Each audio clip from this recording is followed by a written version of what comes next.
Apps can do a lot of cool things. You could order dinner, gamble on your favorite team, and track your health. You could even get a mortgage. One click and you can be approved. I'm not sure by who or what country they're in. You deserve more from the mortgage industry. At AnyMac Home Mortgage, we believe in the need for live human interaction during a very complex process. The kind of service and guidance which an app simply can't provide. Our customers are more than credit scores and income documents. They're individuals and families who live in and strengthen our communities. Their story is our story, and that story begins in a home. Chris Sawyer is an expert on providing superior customer service and in meeting the mortgage needs of current and future homebuyers. With over 18 years of experience in the industry, Chris is able to help customers migrate through the home buying and home financing process by using his wealth of knowledge as a well-qualified mortgage professional. And best of all, Chris is located in Cromwell, Connecticut, where he has helped hundreds of clients in Connecticut, Massachusetts, and Rhode Island make their dreams of home ownership a reality.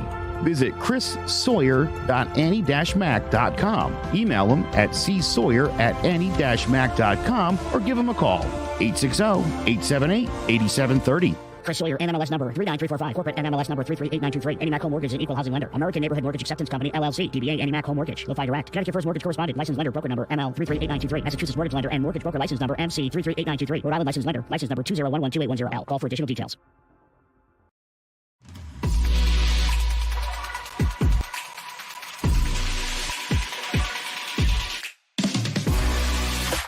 Sanderson looking in, zone for a pass. He's looking for King, intercepted. He's going to go down the right side. Lawrence down to the 20, 30, down to the 40. He might go all the way. 3rd down and 7. Good jump off the line by Strahan, who gets the sack. Pressure from Thomas off the edge. Eli Manning stays on his feet, airs it out down the field. It is caught by Tyree. 4-man rush. Eli throwing into traffic on the sideline. They're going to rule a catch by Manning.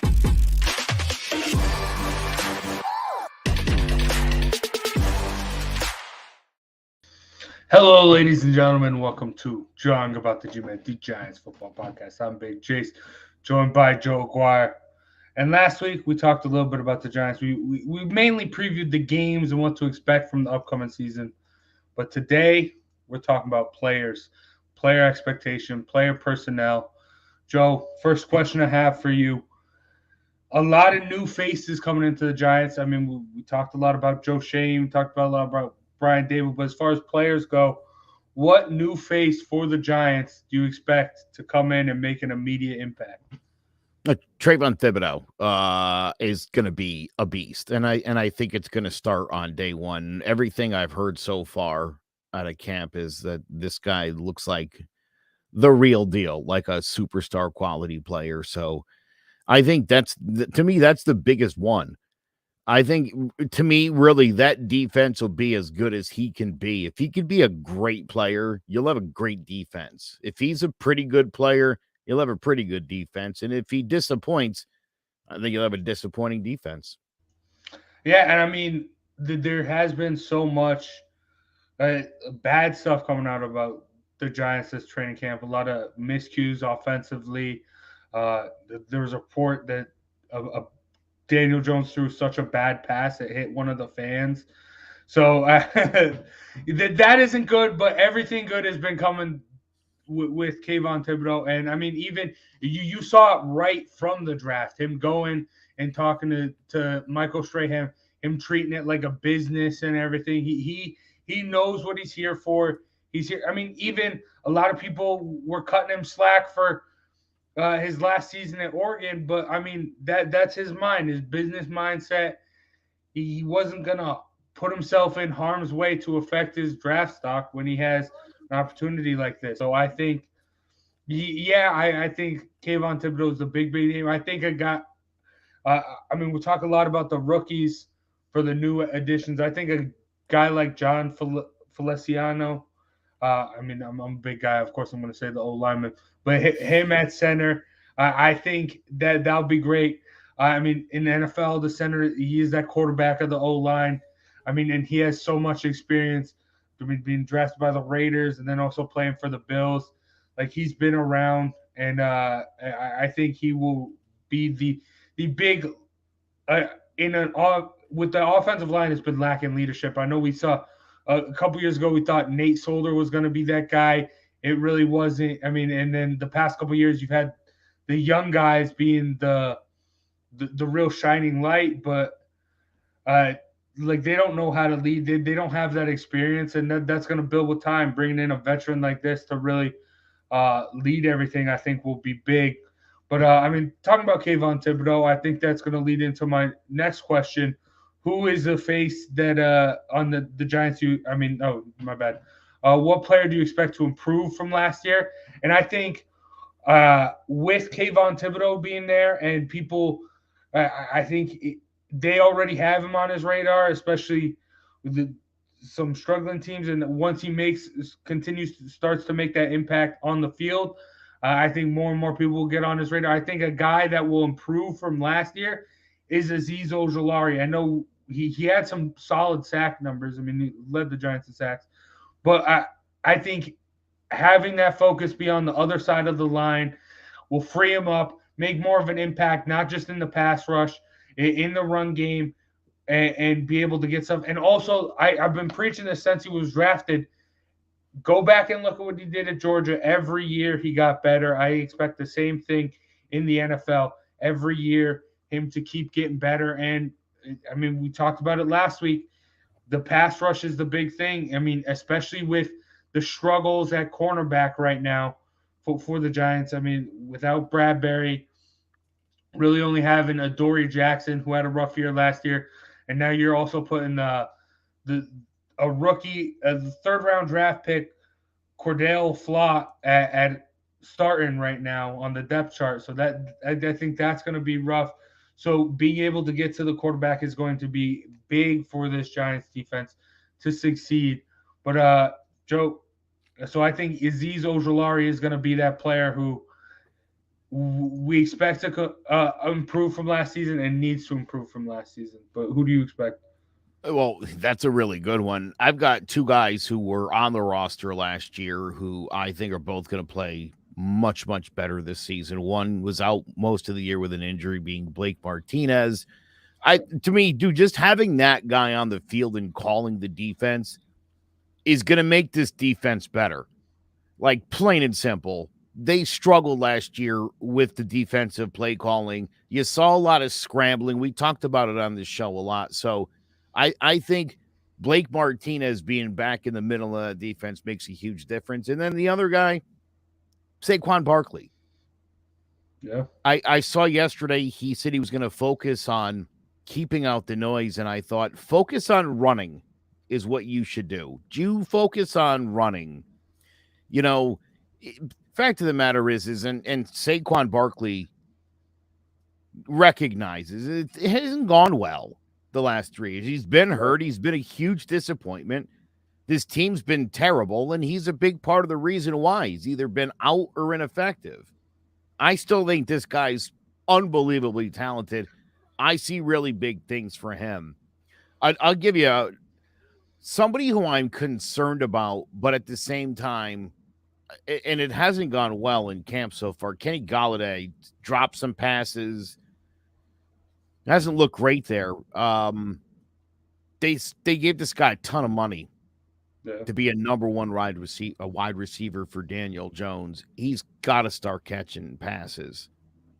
There's no excuse for this. He can't be quietly on the field like he was last year. That was absolutely terrible. And another guy, a guy who really could be an impactful player, is Darnay Holmes. And early on in camp here, 4 turnovers, he had a couple of touchdowns. He's looked really great.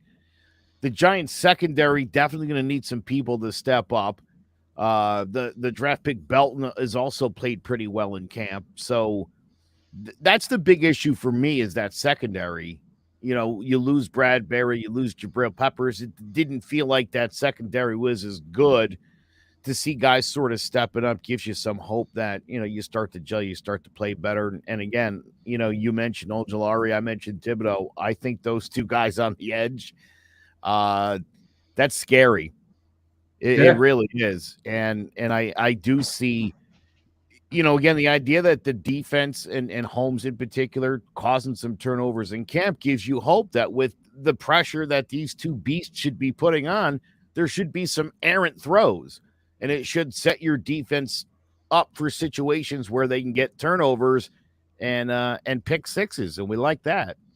Yeah, I mean, I said it since he was drafted. I think there is the potential for this to be a OCU Manura, Michael Strahan type deal, but I mean, everything needs to go right, and things need to be put in the right. They just need to be in the right place, and they need to be able to go out and compete, and I think they do. And I mean, obviously, coaching is going to be big with that as well, because I mean, we've seen the disasters. Hopefully, we can't not talk about the Giants and not talk about what. I think Leonard Williams is going to be a huge factor. Yeah. And I don't think he needs to have 10 sacks to be a huge factor if he can be such trouble up the middle, as disruptive as he's been since he's been a New York Giant. And even when the sacks aren't there, Jace, the amount of pressure this guy puts on and the nuisance he becomes. Now you got two bangers on the outside too. If Jihad Williams or whoever ends up being the other down lineman here, these guys can make, again, I mean, it's the whole point now of defense is pressuring the quarterback, right? Yeah. This is a very pass-happy league. You got to pressure that quarterback, and it's something the Giants just simply haven't done enough of, literally since Jason Pierre-Paul left. So to finally have some impactful guys rushing on the outside, and again, thinking about Wink Martindale and some of the things he's going to try to do, the defense is definitely going to be better than the offense this year. And at this juncture, they're clearly the better unit. Yeah. And I mean, we have been seeing that with training camp. And bringing it up, I mentioned it earlier, a lot of miscues from Daniel Jones. I feel like we're talking about player expectations. Joe, what do you expect from Daniel Jones this year? Well, I expect him to give his best effort. I hope he's learning from this disastrous camp, what not to do, where not to put the football, because listen, a bad camp, if you're figuring things out from it, it's beneficial. If you're just in there and you're lost and being exposed in camp by your teammates, then that's tragic. And you'd be in for one of those 3-4 win kind of seasons. I don't anticipate that. So I'm going to say I'm hoping this guy's learning some new plays, learning a new playbook. Clearly, I mean, that's the case, right? A whole new offense here. So I think Daniel Jones is talented enough. I think if he figures this whole thing out, if he can understand the offense, and if, again, you got so many guys who were out, so many new pieces on this offense, it is going to take them some time to really get gelling and to get guys to be on the same page. Hearing about, Saquon going to be splitting out and stuff. Okay, that's new. It's going to have to learn that.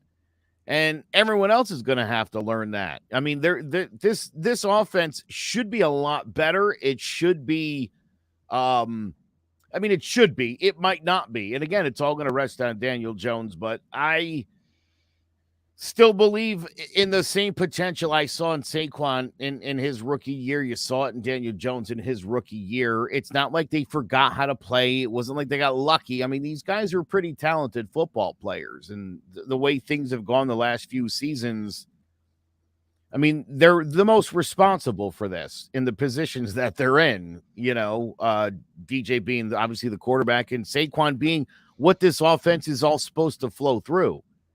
So listen, I've said it before. Look, if Saquon doesn't run for 1,300 yards and catch for another 7, this team is doomed.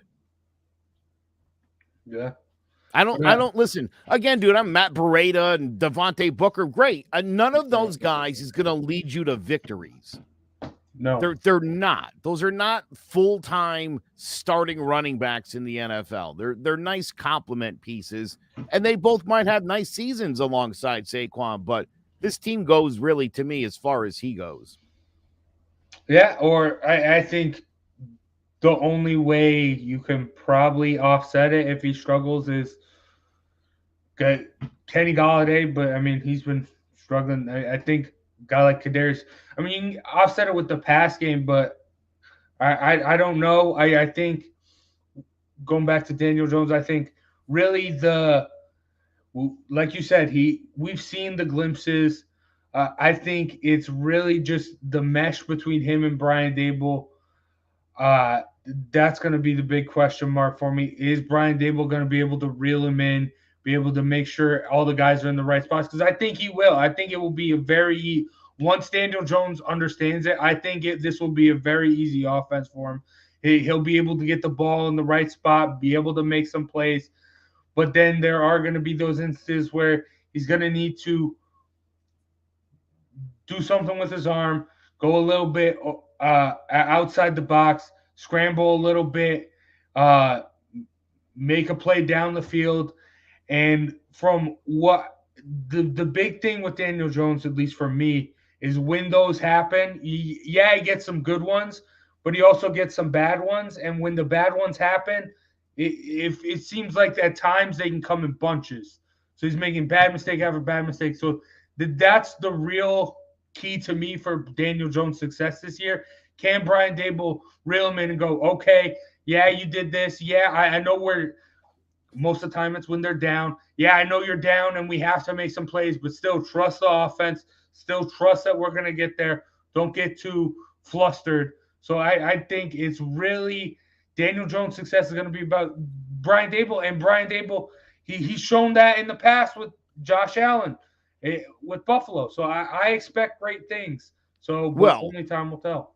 We'll find out in the next couple of weeks whether it's Josh Allen or Brian Dable. That's the genius in that resurrection and in the rise of the Bills in the AFC East. Yeah. Again, we know Daniel Jones a great athlete. We know he can make, he's got a nice touch. We know he can make throws. Danny Dimes isn't a nickname he gave himself, right? This offense going to give him a chance to make plays, both with his legs and with his arm. You've given him a ton of weapons and a much better offensive line. You would think if this guy's competent like you and I think he is, this team should be in pretty good shape. Yeah. Also, I think going back to him getting flustered and trying to do too much, it's going to be even bigger this season because this year Daniel Jones is playing for a job.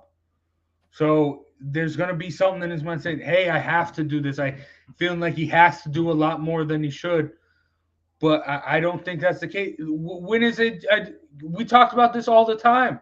All the time on this show. When is the Giants quarterback throwing for 500 yards a game? You just have to do the right thing. Get the run game going. Make the big throws when you need to on third down. And just get everything going. Manage the game. And that's all he needs to do.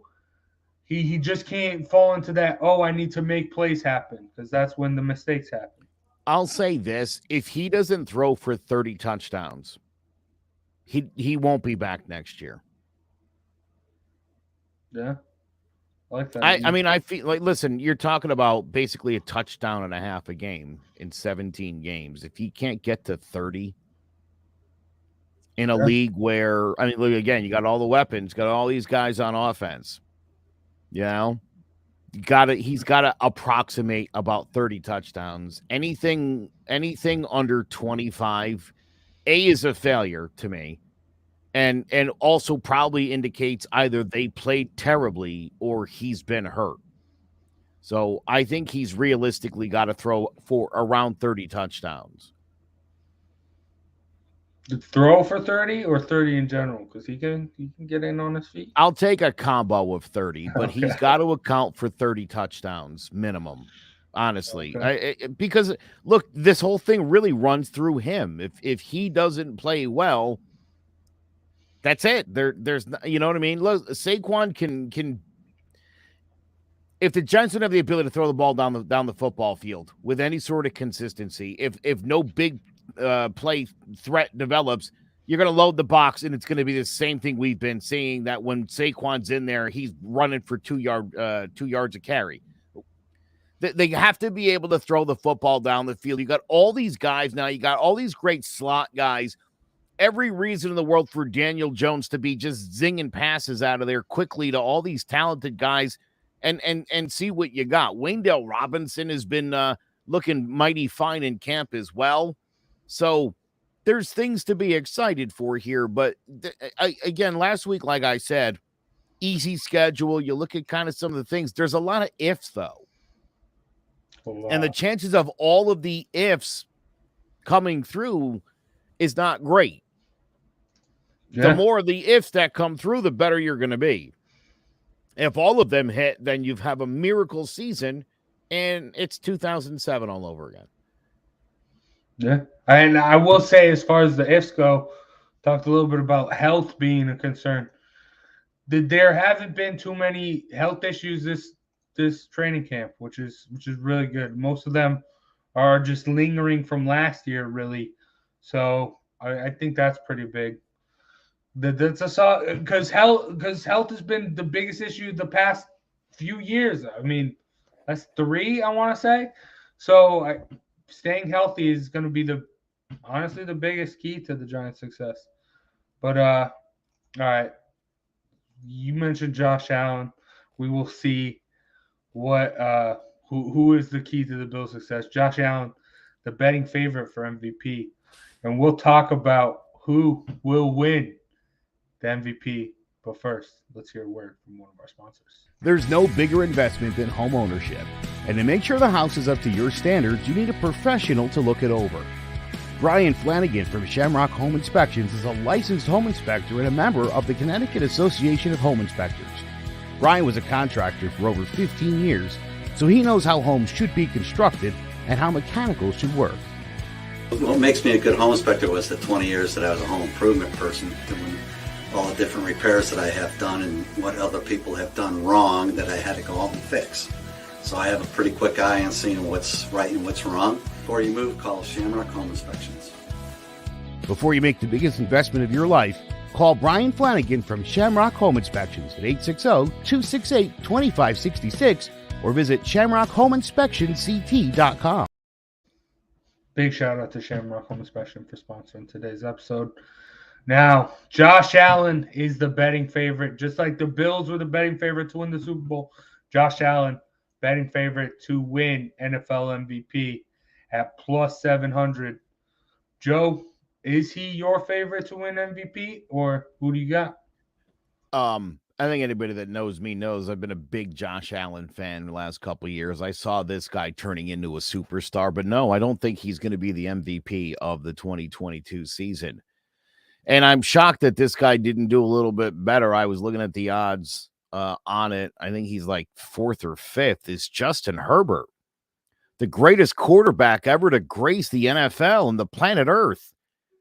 This guy's so unbelievable. He makes all the throws. He's great on his feet. I mean, how's he not going to be the MVP? It seems almost crazy to think anyone else has a chance. He's tied with reigning MVP Aaron Rodgers, and as far as odds go. So, yeah, there's no chance of Rodgers winning another one. Not with Justin Herbert in the competition. This guy's never cost his team a single game. It's always the coach or the defense's fault. Justin Herbert is a perfect NFL player. Yeah, that's what I hear. Well, and then I looked at the odds and I'm like, how is he not first? All these brilliant sports writers telling me how amazing this guy is. And again, it's never his fault when they lose. Clearly he'll be the MVP. Yeah. Well, I mean, with all the offseason moves they made this year, he's going to have if they do lose, I think he is going to get some blame. But I think I'm kidding. Tom Brady is my pick. You got Tom Brady? Yeah. Back with the vengeance. Julio Jones in the mix. Yeah, and I tell you what, I bet you Cameron Brate, if Gronkowski doesn't come back, catches like 75 passes. So scoop him up in your fantasy leagues, people. I know he's available. He always is. Cameron Brate. That guy's going to have a huge year. Yeah, I mean, dude, they bring in Julio Jones. You know? Come on. That's the thing with the Bucks. It's just a constant retool of like, hey, who do you want now? I'll go get you some other great players. Yeah, I mean, the defense is still really good. Tom Brady is back. Tom Brady obviously wants to win another Super Bowl before he calls it quits. Not enough already. Well, speaking of Super Bowls, and Tom Brady, he's when he wins the MVP, does not have as much luck in the Super Bowl. We'll say that. So we as Giants fans know that. Well, good. Then hopefully he loses and it'll make him come back for his 37th season. All right. I'm gonna say Joe Burrow plus 1,300 right now. Re-up that offensive line. I think just giving him more time to throw, get Jamar Chase in the mix. I think he's gonna. A lot of people, like you're talking, a lot of people feel how you feel about Justin Herbert, about Joe Burrow. Sick and tired of him. But I mean, all this guy has done is win. He tore his ACL. He's grown on me, and he's won. You may recall before his injury, his rookie season, I said, I'm on record on a few of these shows as saying, I didn't love the ball out of the guy's hand. I also didn't think he played well against good defenses. And I wasn't wrong about that. I think since he's been back, I think he's played better. Last year, Trevor Keys and I, early in the season, were talking about the Bengals a whole lot because of how good he was doing, how the connection with Jamar Chase. We thought they were a 2022 team. We didn't see the run in them late in the year, but we saw a team that was getting a lot better and a quarterback who, and this guy's passed every test for me now, Joe Burrow. I was definitely, the way I feel about Herbert, I felt about Burrow, where this guy was sort of getting credit for like not really doing anything. You know, the 300 numbers, if your team's got a passing offense and you're in shootouts constantly, well, yeah, I would think 320, 350, 4 touchdowns. How many picks did you throw? Did you throw one in the end zone with 2.5 minutes to go? Because that could have been part of the reason why your team lost. You know, you don't have to throw a pick with no time left on the clock to cost your team the game. Sometimes it happens in the middle of the fourth quarter when you've gone ahead and blown it. So I felt like between the two, Burrow closed the gap on living up to what people say he is. Justin Herbert, for me, outside of the great numbers, I don't know. He to me just hasn't proven it yet. You saw Josh Allen do it last year, last year. Great season from the Bills, great season from him. I still feel like that team's got some deficiencies. And I like the Bills. I could see why they're a betting favorite, but I don't think that there's a perfect team in the NFL this year. Yeah, and I mean, going back to even last year, the upsets and everything, and no one picked the Bengals to go to the Super Bowl, so anything could happen in the NFL. But it also with Justin Herbert, it is kind of a Justin Herbert thing, but I mean the Chargers since 2000, they have the most losses by one score since 2000. That's crazy. Philip Rivers couldn't get it done. It's a complete failure by the head coach and the defense, clearly. Yeah, I guess. But I mean, yeah, Philip Rivers couldn't do it. Now Justin Herbert's having some struggles. Hopefully, I like the Chargers as far as like a team goes. I mean, I've loved Justin Herbert, and they brought in some pieces, so it's really do or die time for them. Or, I mean, he's still young, but yeah, we can see. But yeah, I like Joe Burrow, Joe Shiesty. continue to make a legend. I mean, I said it before the Super Bowl. He's going to Canton. He's going to Canton, especially if he gets an MVP this year. Oh, good. I mean, him and Mahomes can go win together. Yeah. I mean, Mahomes is second favorite, and I feel like we sleep on Mahomes a lot. He's good, but he's gonna really have a prove yourself season this year without Tyreek Hill. He's still got Travis Kelce. I think when you put up the numbers that guy put up his first 4 seasons, you had the kind of year you had last year. They got off to a rough start. They had to scramble back. He wasn't going to be the MVP with those numbers. He's gonna have to think about Tom Brady when he is the MVP and the numbers that he puts up. And again, you're sort of kind of fighting the ghosts of MVP past. You know, if you throw it for 50 touchdowns in a season, you're probably not going to be the MVP the year you throw 34. Even if you're leading the league somehow, you know what I mean? It's like that's a massive drop off to what you can do. So I don't know. I don't like it. Yeah. Well, speaking numbers, one more thing before we move on. Aaron Rodgers without Devontae Adams, if he still puts up beastly numbers, you have to give it to him, right? Just for the factor of him not having a stud like that. Maybe, but what if Derrick Henry runs for 2,500 yards? He'll be Offensive Player of the Year. Yeah, exactly. Yeah. No, but I do. That does also suck. I feel like Derrick Henry should get a lot more say as far as MVP goes.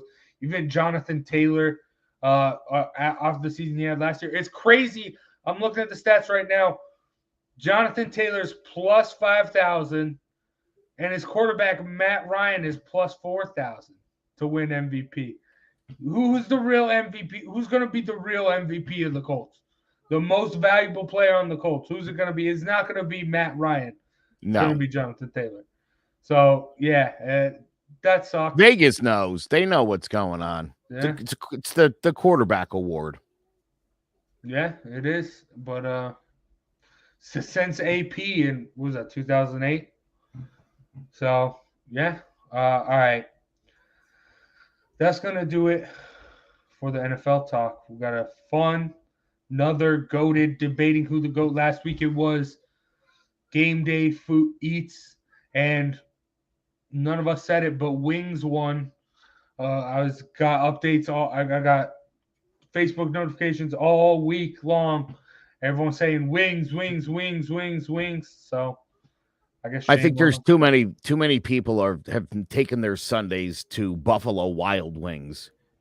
Yeah. And it's greatly affecting people's judgment. You don't have to eat chicken. There's other places with televisions. Yeah, you're right. But okay.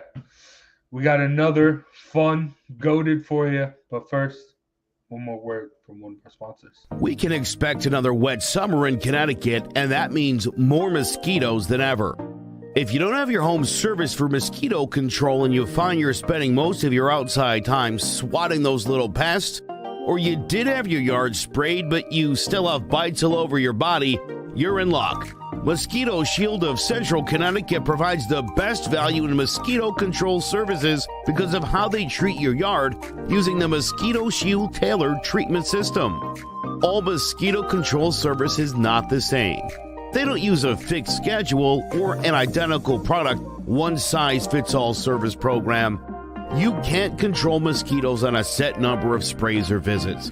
Unlike the competition, Mosquito Shield of Central Connecticut will service you for the season, whatever it takes to provide superior results.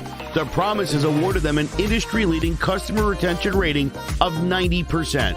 Visit MosquitoShieldCNCT.com to schedule an appointment with Wade DeCesare and enjoy the rest of the summer mosquito-free. Big shout out to Mosquito Shield for sponsoring today's episode. Now, this week's GOATed. Joe, what is the GOAT of all sports movies? Stepping outside the realm of football. I mean, it could be a football one, but all sports movies. What's the GOAT, Joe? I'm going to give you my 5-1. Okay, I'm going to Okay. give you a top 5 list. Thought a lot about this, and I'll explain my rationale behind each as I go. Coming in at number 5, I think one of the funniest movies, especially sports movies of all time, star Charlie Sheen and Corbin Burnson. It's called Major League. If you haven't Great seen it, movie. it's hilarious. Okay, that's my number 5 movie of all time. Coming in at number 4, a great movie from Martin Scorsese, starring Robert De Niro. Raging Bull is one of the great movies of all time. If you haven't seen it, it's a boxing movie about Jake LaMotta. It's amazing. You didn't get me down, Ray, is my favorite line because my brother's name is Ray. I could always use that whenever we were scrapping if he didn't take me down. You understand? Number 3, we're going to stay in the ring. It's Rocky. You could probably just do this list, could be 1 through 5 Rocky, but I decided I was going to mix it up. Coming in, Jace, at number 2, a football movie, and one that breaks my heart, makes me cry every single time. You love this little bastard out of the Midwest playing out his dreams at Notre Dame, Rudy. And the number 1 greatest sports movie of all time stars one of the great actors of our lifetime, Mr. Kevin Costner. That movie, Field of Dreams. Dad, want to have a catch? It's already happening, Jace. The tears. Here they come. That's a solid list right there. That is a solid list. Yeah, I mean, you can't. There's so many good sports movies. This is so hard. But yeah, I think all of those are up there. But some that you didn't mention before I give my own. Yeah.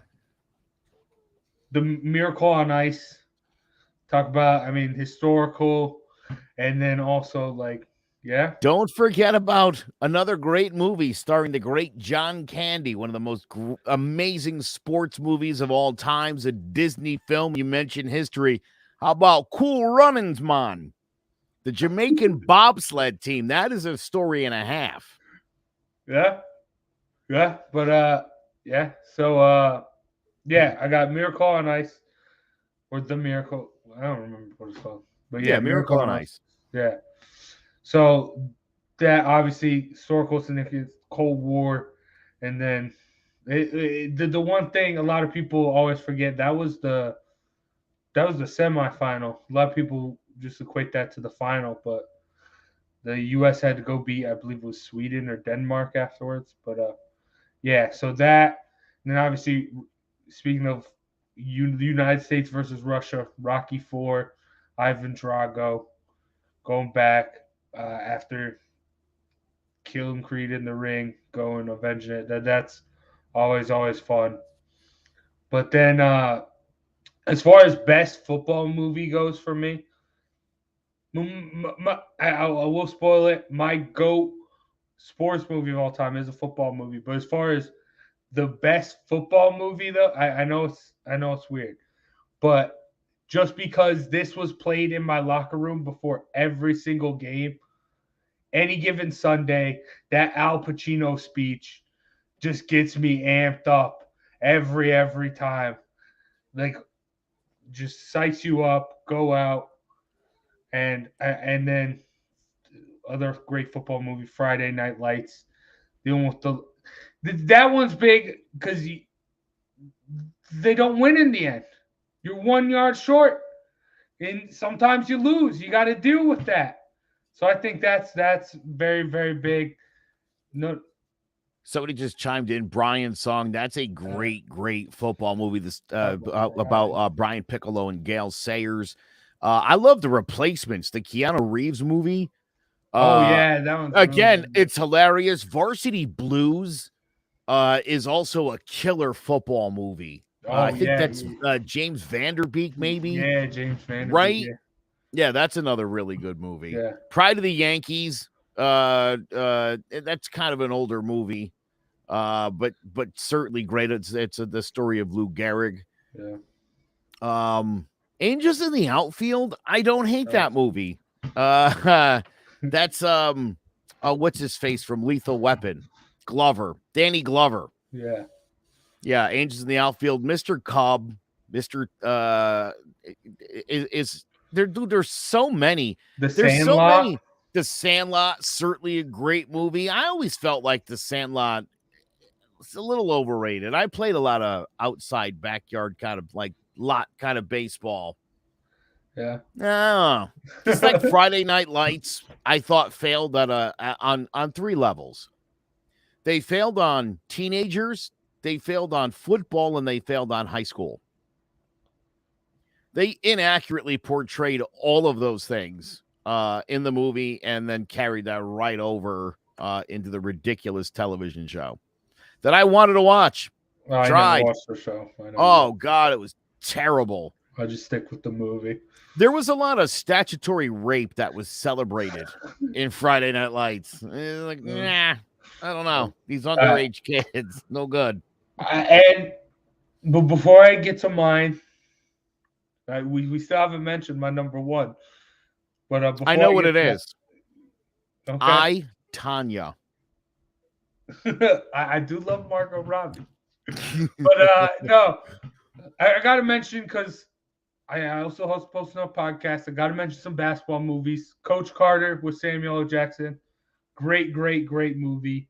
Also talking about historical stuff.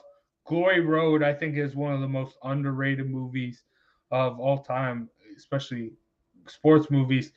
That Texas Western team going and winning the championship against Kentucky. That was big. White Men Can't Jump's hilarious. Basketball movie. Yeah, Wesley Snipes. What is your all-time favorite sports movie? Hoosiers? No. Okay, good basketball movie. All right, so then it's got to be Space Jam 2. No, screw LeBron James. No, it's a football movie. The reason I'm putting this at number 1 is because all sports movies really give you that team feel, that camaraderie, that coming together type thing. But I don't think anyone necessarily does it more than this. Remember the Titans. Denzel. I mean, the coming. I mean, people hate. I hate that you put Rudy on your list, because that's fake. A bunch of Hollywood bull crap, but I get it. But they all are. It's a movie. But for Remember the Titans. Is the category greatest sports story turned into a movie, or just greatest movie? Just greatest sports movie. The idea of Rudy is us. We're all Rudy. There's a Rudy in all of us. That was the whole point of the movie. You can do it, and people will chant, Rudy, Rudy. Yeah. Yeah. But I'm glad it wasn't based on an actual person, the real actual person, because that guy wasn't very good at all. That guy didn't have a sack. Then don't make it about the actual person. This guy's walking around. Do people know that? I'm Do Rudy. people know? I'm Yeah, Rudy. that the real story about Rudy, it didn't end with him like coming up Rudy with a clutch is just sack. propaganda. Yeah. But And if I had to guess, they were really mean to Rudy. Yeah. Go look up who was on that team. Joe Montana was on that team, right? I think it was. Was he? Yeah. Dude, they were giving Rudy wedgies and all sorts of stuff. He has stories about that. Go look that up on YouTube. Joe Montana talking about Rudy. It'll tell you what Rudy was really like. But back to Remember the Titans. I was dealing with the race stuff. And you saw it from the coaches. You saw it from everywhere. And then just them coming together. Left side, strong side. Just gets me and talk about crying. That movie makes me cry too. And then you got Sunshine. Just a lot of memorable, iconic people. So yeah. So Remember the Titans. I'm gonna make it a point to watch Remember the Titans. You've never seen it? You're crazy, Joe. What the hell, man? Denzel. I love Denzel. I don't know how I haven't seen it. Jeez, that's wild. Yeah. It's great, and that I've seen that one movie probably like 50 times. That's my Rudy. Okay, it makes sense. Makes sense. When they came out, I guess that makes sense. Yeah. A little bit older, but yeah. So The chances of my wife watching a football movie are 0. yeah, You know what I'm makes saying? sense. I'm going to have to watch Remember the Titans by myself. That's how that's going down. Tell us about race. It is about race. My I wife, think that's one my of wife them. gets distracted by football. She thinks it's people that stand up and then everybody falls down together. I've tried to explain that there's plays there, and she'll walk into the room, look at the TV, and be like, "They're all on the ground again." That kind of makes sense. Not gonna lie. And then every now and again, she hears things like, "And Hightower bangs it in from 3 yards out," and she's like, "What are you watching?" Huh? Okay, I guess so.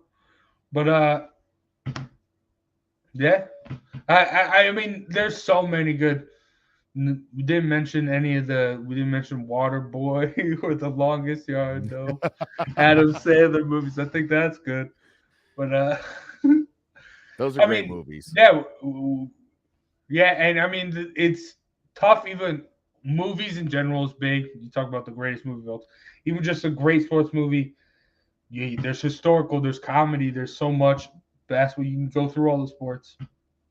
But yeah, I think we at least mentioned all the ones that should be mentioned. Tin Cup, Tin golf Cup. movie. Kevin Costner again. Hate to keep bringing Costner's name up in this, but he's been in a lot of good sports movies. If you have a Kevin Costner in your sports movie, it's probably a good movie. Yeah, except Draft Day. Seen No, that they one? can't. Look, they Jack can't Brown's all be one? perfect. Dude, who went to a Hollywood studio and was like, "Hey, I got an idea. Front office, Cleveland Browns, we're making a pick." Like, no. Cleveland Browns fans don't even want to watch that on draft day, let alone at a movie theater for money. No. Why would anybody do that? Yeah.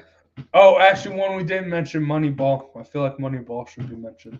I think Moneyball's just in everybody's conscience at this point. Yeah. You know what I mean? You're like sports, like Moneyball. Brad Pitt. Yeah.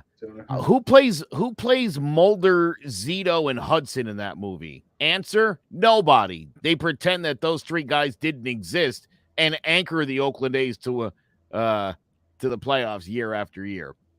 The Moneyball, it helped, but having 3 superstar starting pitchers under 25, that's pretty much what did it. All right. Am I wrong?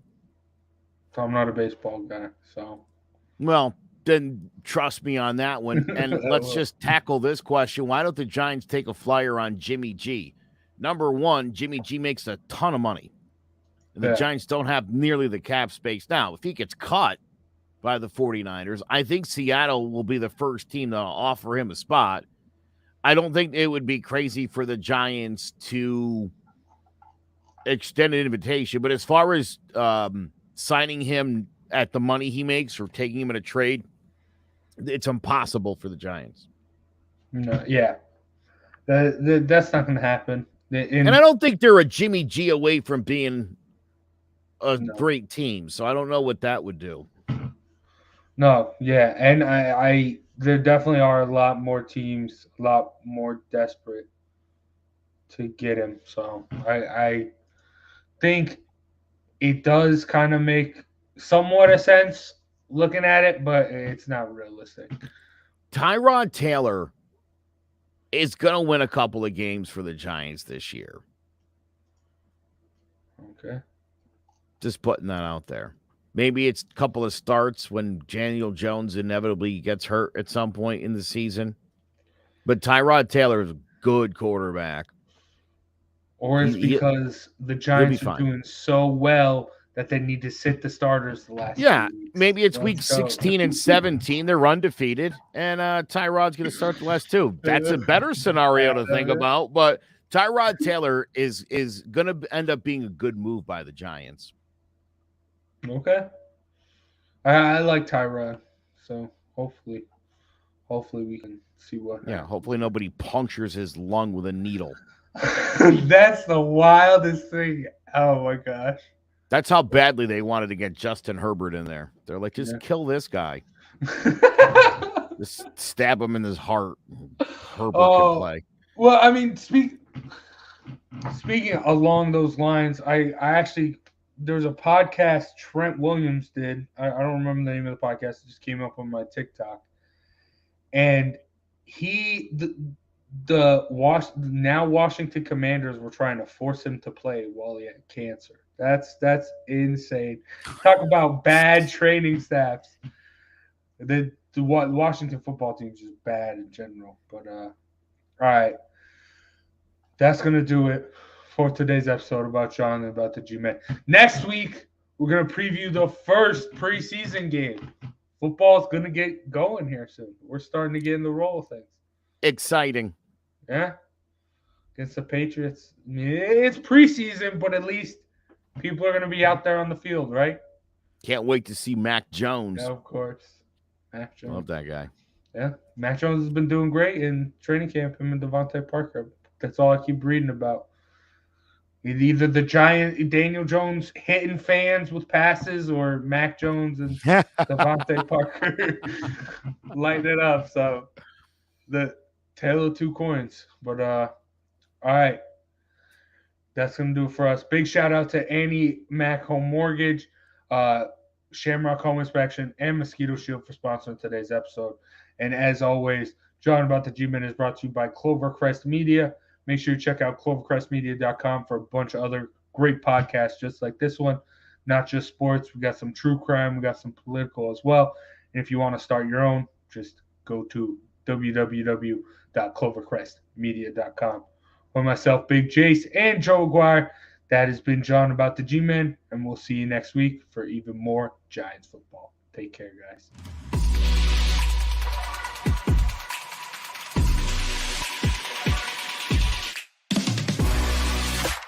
Sanderson looking in, zone for a pass. He's looking for King, intercepted. He's going to go down the right side. Lawrence down to the 20, 30, down to the 40. He might go all the way.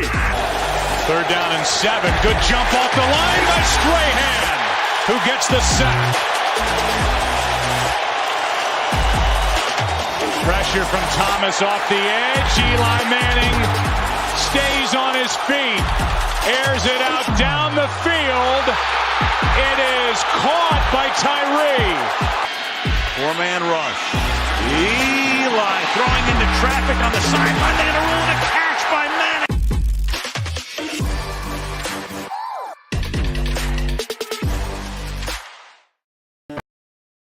Hello, my name is Joe Aguirre. I'm the president of Clovercrest Media Group. And here at CMG, we have a wide variety of podcasts, including sports shows like Keys to the City, The Roll Call, Throwing Jabs, All 4 Downs, and Jawing About the G-Men.